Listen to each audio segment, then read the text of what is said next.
इब्रानी के पुस्तक से हम लोग आते हैं और उसका 10 अध्याय और उसका हम लोग देखने पाते हैं जो परमेश्वर अपने वचन के द्वारा से बातचीत करता है 32 पद से। हाँ, लिखता है 32 पद से हम लोग देखने पाएंगे आगे वचनों को फिर हम लोग मनन करेंगे। चलिए पढ़ने में अगुवाई करेंगे। इब्रानी के पुस्तक 10 अध्याय और उसका 32 से आगे हम लोग देखने पाएंगे जो परमेश्वर पिता अपने वचन के द्वारा से बातचीत करता है। हालेलुया। चलिए अजीत पढ़ने में अगुवाई करेंगे। हाँ, परंतु उन पिछले दिनों को स्मरण करो। लिखता है परंतु उन पिछले दिनों को स्मरण करो। बीते दिनों को स्मरण कराने के विषय बात करता है कि जब आप और हम क्या थे। ध्यान से सुनेंगे। लिखता है परंतु उन पिछले दिनों को स्मरण करो, याद करो जिनमें तुम ज्योति पाकर दुखों के बड़े संघर्ष में स्थिर रहे। लिखता है कि जब तुमने ज्योति पाया और उस समय क्या लिखता है, दुखों के बड़े संघर्ष में क्या रहे थे, स्थिर रहे। ये ज्योति कौन है जानते हैं ना आप हम लोग? कौन है?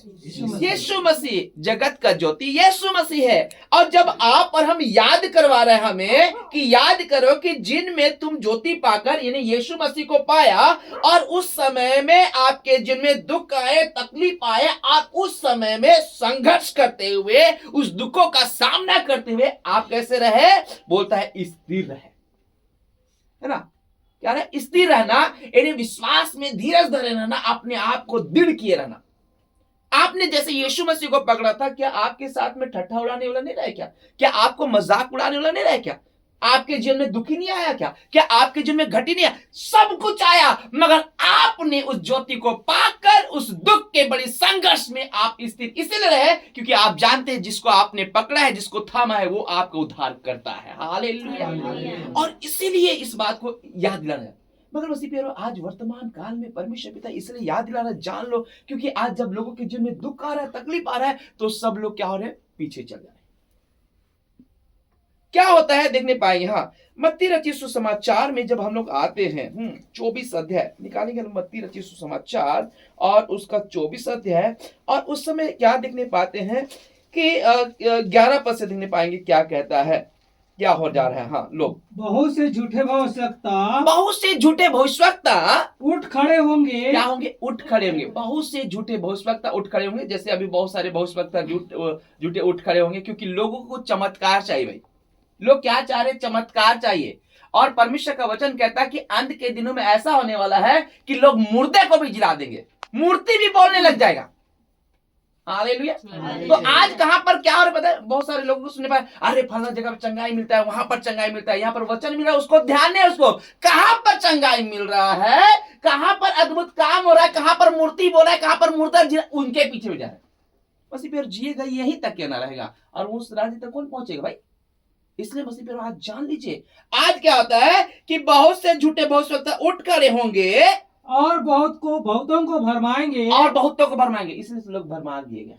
कहां पर चंगाई हो रहा है वहां पर लोग अपना जीवन व्यतीत कर रहे हैं, उसके पीछे चल रहे। आप ध्यान दीजिएगा, परमेश्वर के वचन को छोड़कर फलना दास, फलना पास्टर, फलना चिन्ह, फलना चर्च, फलना कलीसिया कर रहे हैं, जबकि परमेश्वर के वचन में चंगाई है, परमेश्वर के वचन में छुटकारा है। मगर लोग क्या कर रहे हैं? फलना चर्च में हमको छुटकारा मिला है, चिन्ह संस्था में हमको छुटकारा मिला और वहां पर अद्भुत काम होता है, वहां पर अच्छा होता है, इस तरह से बोल के वो परमेश्वर के जीवित वचन को छोड़कर वो दूसरे कलीसिया, दूसरे समाज में जा रहे हैं।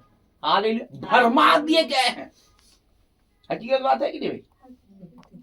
इस बात को जान लीजिए, ये हकीकत बात है और इसी हकीकत बात को आज परमेश्वर बताना चाह रहा है। और क्या होने वाला है बहना कल आगे पढ़ेंगे 12 पद को। हाँ, अधर्म के बढ़ने से, और लिखता है कि अधर्म के बढ़ने से और क्या भरमा दिया गया और अधर्म बढ़ना शुरू है। जितना चंगाई हो रहा है उतना अधर्म भी बढ़ रहा है कि नहीं? है ना? जितना चंगाई हो रही, चंगाई पाए हुए लोग भी अधर्म और पापों में अपना जीवन व्यतीत कर रहे हैं। इसलिए प्रभु हमेशा सिखाया, क्या सिखाया कि शरीर के अनुसार चलोगे तो मारे जाओगे, आत्मा के अनुसार चलाए जाओगे तो जिलाए जाओगे। तो लोग शरीर की चंगाई चाह रहे, आत्मा की चंगाई चाहिए नहीं रहा। हालेलुया। लोग शरीर के चंगाई को चाह रहे, चंगाई मिल जाए, और जबकि लास्ट में विनाश के गड्ढे में डला जा रहा है।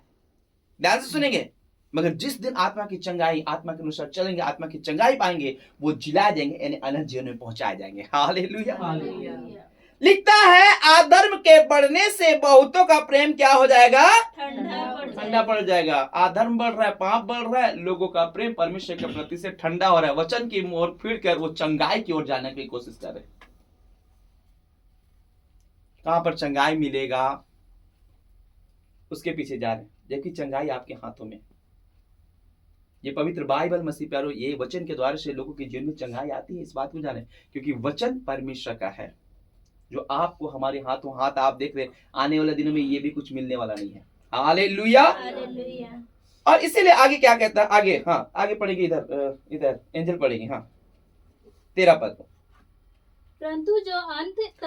परंतु अधर्म बढ़ेगा और लोगों का प्रेम ठंडा हो जाएगा, मगर लिखता है परंतु जो अंत तक धीरज धरे रहेगा, प्रभु के विश्वास में बने रहेगा, उसी का उद्धार होगा। उसी का क्या होगा? उद्धार होगा। वही व्यक्ति छुटकारा पाएगा, वही व्यक्ति चंगाई पाएगा, वो आत्मिक चंगाई पाएगा और परमेश्वर के राज्य में प्रवेश करेगा। हालेलुया। इसलिए आज इस बात को जान ले। इब्रानी के पुस्तक में इस बात को 10:32 में बोलता है, परंतु उन दिनों को तुम याद करो कि जो ज्योति पाकर तुम दुख के बड़े संघर्ष में कैसे स्थिर है। तो आज क्यों स्थिर नहीं रह रहे हो आप?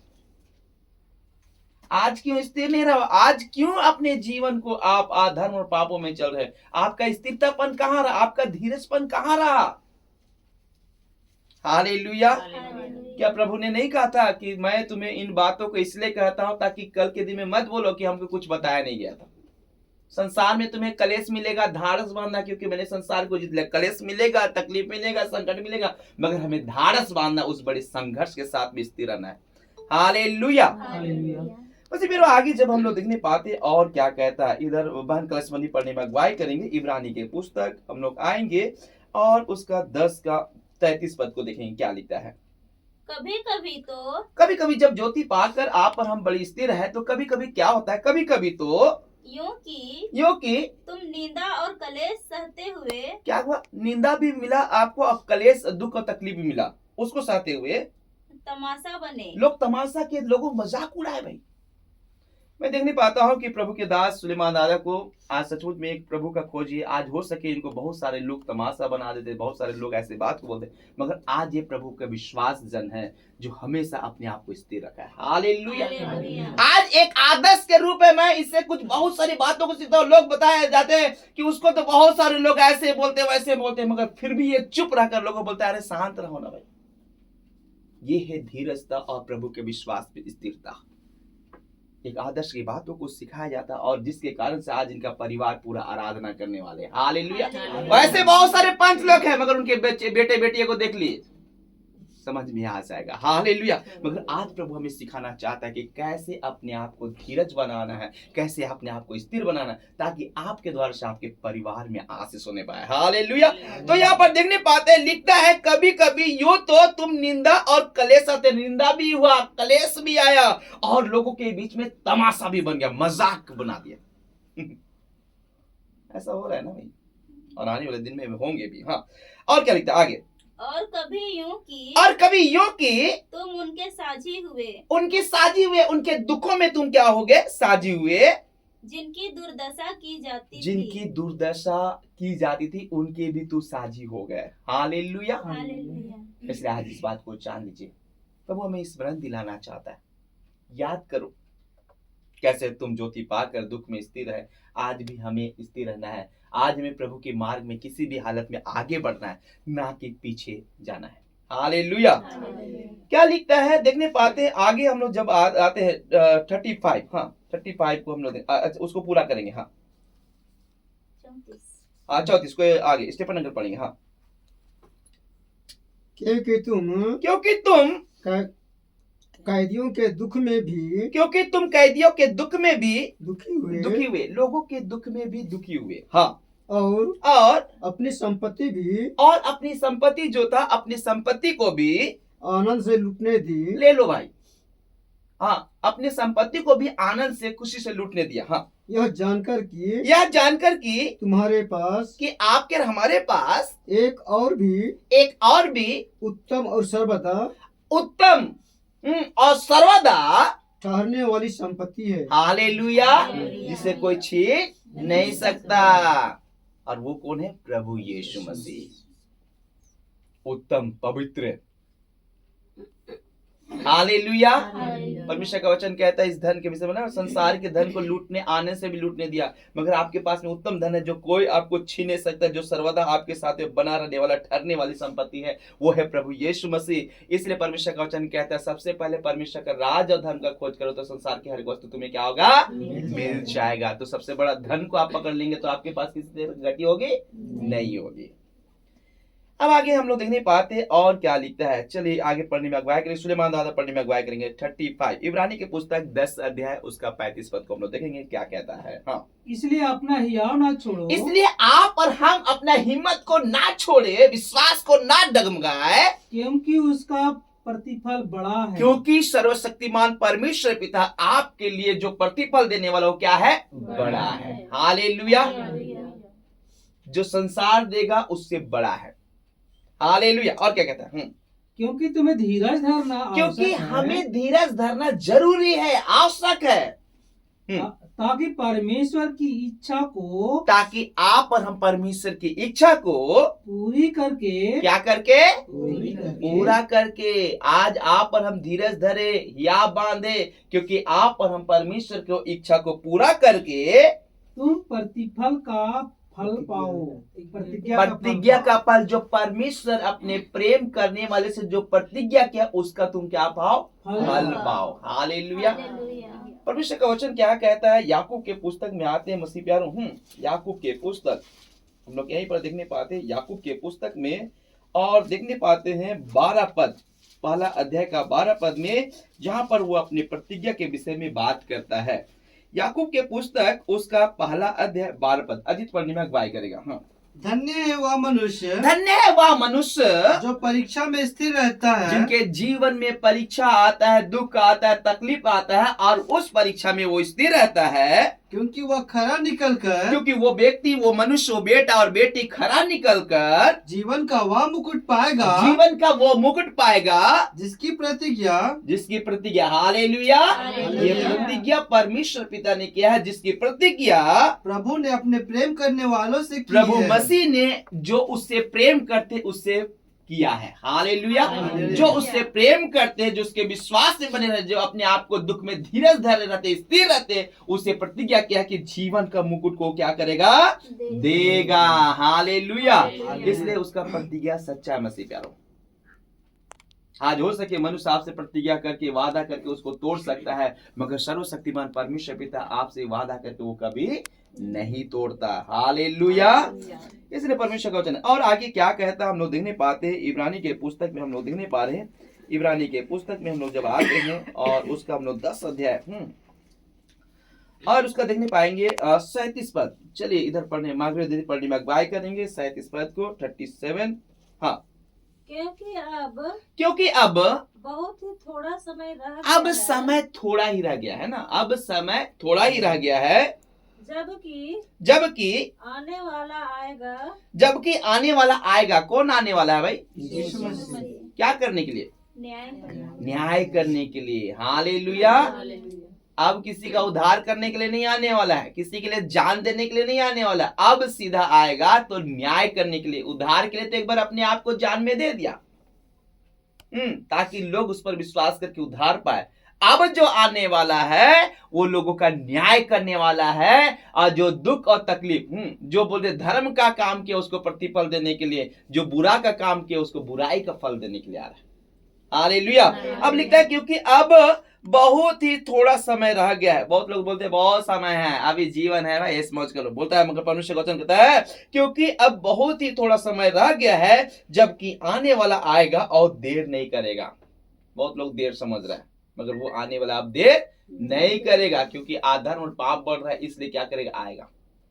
हालेलुया। लोगों के पुकार को सुनकर आएगा। आप और हम देखने पाते हैं जब यीशु मसीह को परमेश्वर पिता ने इस जगत में क्यों भेजा? क्योंकि अधर्म के बढ़ रहा था, बुराई बढ़ रहा था, लोग पाप में अपना जीवन व्यतीत कर रहे थे। तब देखने पा रहा था कि सब लोग विनाश के गड्ढे में जा रहे हैं, इसलिए वो क्या किया कि जाओ मेरे बेटे, लोगों को बचाना, क्योंकि ये लोग मेरे लिए प्रिय हैं, मैं नहीं चाहता कि कोई भी नाश होने पाए। हाँ, इसलिए बचाने के लिए उसने भेज दिया। अब जो दूसरी बार हो रहा है कि अब लोगों का जीवन में देखने पा रहे कि विश्वासी लोग हैं जो उसको खोजते हैं, जो उसको पुकारते हैं, आज उनको लेने के लिए अब समय थोड़ा रह गया कि जाओ उन लोगों को क्या करो, लेके आओ जिसके लिए तूने इस जगह को तैयार किया है। हालेलुया। इसलिए अब क्या हो रहा है कि दुख आ रहे, तकलीफ आ रहे, फिर भी विश्वास में बने हुए उन्हीं लोगों को लेने के लिए परमेश्वर पिता अपने बेटे को भेज रहा है। हालेलुया। इसलिए वो उसके खोजने वालों को लेने के लिए भेज रहा है। पहले लोग खोजते नहीं थे, जानने पाएंगे इसलिए उसने क्रूस पर अपने जान को दिया, मगर अब जानने वाले, अविश्वास में स्थिर रहने वाले, जो उसको पुकारते, उनको लेने के लिए आप क्या कर रहा है, भेज रहा है। इसका मतलब है कि न्याय करने के लिए भेज रहा है। हालेलुया। इसलिए लिखता है कि अब वो समय बहुत थोड़ा रह गया है, अब आने वाला देर ना करेगा। अब हम लोग दिन भर 38 इब्रानी 10 उसका 38 पद को देखेंगे क्या कहता है। चलिए कोई पढ़ेंगे। हाँ, पर मेरा धर्मी जन, पर मेरा धर्मी जन, प्रभु के जो धर्मी जन लोग हैं विश्वास से जीवित रहेंगे। प्रभु के विश्वास पर क्या रहेंगे, जीवित रहेंगे। हालेलुया। आज प्रभु के विश्वासी धर्मी जन लोग विश्वास से ही जीवित रहेंगे। इसलिए मसीह प्यारो, परमेश्वर का वचन कहता है, हाँ, मनुष्य केवल रोटी से ही नहीं परंतु परमेश्वर के मुख से निकले हुए एक एक वचन से क्या रहेगा, जीवित रहेगा। हालेलुया। इसलिए मसीह प्यारो, ना अन्न की भूख होगी, ना जल का प्यास होगा। भूख प्यास किस चीज का होने वाला है, परमेश्वर के वचन का भूख प्यास होने वाला है। हालेलुया। क्योंकि शरीर के अनुसार चलेंगे तो उनको सांसारिक भोजन की आवश्यकता पड़ रहा है, मगर जो आत्मिकता में चलेंगे वो आत्मा का भोजन, ये परमेश्वर का वचन है। इसलिए वो वचन से क्या रहेंगे, जीवित रहेंगे। हालेलुया। अब आगे देखने पाते और क्या कहता है, मेरे धर्मी जन विश्वास से जीवित रहेगा। और यदि वह पीछे हट और जाए, यदि वो विश्वासी व्यक्ति अगर पीछे हट जाए तो मेरा मन उससे प्रसन्न ना होगा। ऐसे मन प्रसन्न होगा भाई। जब विश्वास में इतना धीरज धरा, विश्वास में स्थिर रहा, अब जब समय आ गया, अब आने वाला आ रहा है और विश्वास से भटक गया, क्या खुशी होगा? बिल्कुल नहीं होगा। इसलिए मसीह प्यारो, विश्वास से ना भटके, विश्वास से बने रहे, क्योंकि प्रभु अब आने वाला है। अब देखने पाते, आगे देखने पाएंगे 39। चलिए सुलेमान दादा पढ़ने में अगुवाई करेंगे। हाँ, पर हम हटने वाला नहीं पर आप पर हम हटने वाला नहीं कि नाश हो कि जाए। नाश हो। कौन चाहता है कि नाश हो में? हम लोग हटने वाले नहीं, चाहे दुख आए, तकलीफ आए, हम हटने वाले नहीं कि हम नाश हो जाए, पर विश्वास करने वाले हैं। परंतु आप पर हम विश्वास करने लगे, चाहे हमें दे या ना दे, प्रभु के विश्वास में हमें स्थिर रहने की आवश्यकता है। हालेलुया। लिखता हम विश्वास करने वाले हैं कि प्राणों को बचाए। कि आप पर हम अपने प्राणों को क्या करें, बचाए। हालेलुया। इसलिए जब दुख और तकलीफ हमारे जीवन में आती है तो उन सारी बातों को स्मरण करना कि जब हम लोग ज्योति पाए थे, हमारे जीवन में कैसे दुख और तकलीफ आए थे। मैं जब ज्योति को पाया था, जब प्रभु यीशु मसीह को पाया था, बहुत सारे लोग ठट्ठा उड़ा रहे थे, बहुत सारे लोग मजाक उड़ा रहे थे मसीह प्यारों। कोई दूसरा का नहीं, खुद अपने लोगों को भी देखने पाया, दूसरे लोगों को भी देखने पाया। सब जगह में क्या होता, ठट्ठा और मजाक और नाना प्रकार की बातों को कहा जाता था। मगर मैं इस बात को जानता था कि जिस ज्योति को पाया, उस ज्योति के पीछे क्यों ना मैं मर ही क्यों ना जाऊं, फिर भी अंतिम सांस तक मैं उनका प्रचार करता रहूंगा, उसकी जय जयकार प्रशंसा करता रहूंगा। हालेलुया। आज भी मैं अपने बच्चों को डांटता हूँ, अपनी वाइफ को डांटता हूँ, इसी बात को लेकर कुछ भी हो जाए, आराधना हर रोज हर समय होना चाहिए। हालेलुया। और मैं बताता हूँ कि जब मैं ना भी रहूं तो ये आराधना कभी रुकना नहीं चाहिए। इसलिए परमेश्वर पिता एक एक जन को क्या कर रहा है, खड़ा कर रहा है। और मैं जानता हूं कि आने वाले दिनों में आप सबों को भी परमेश्वर पिता इस्तेमाल करेगा। वो स्टेज से लेकर बड़े बड़े जगह में आपको इस्तेमाल करेगा, ताकि आप प्रभु के गवाह का पात्र होने पाए। हालेलुया। इसलिए आप और हम दुखों में भी, संघर्ष में स्थिर बने रहे और प्रभु का धन्यवाद करते रहे। करेंगे हम धन्यवाद। हमेशा विश्वास में बने रहेंगे, कभी हम पीछे नहीं घूरेंगे। हालेलुया। परमेश्वर पिता इन वचनों के द्वारा से हम सभी को बहुत एहसास दे। आमीन।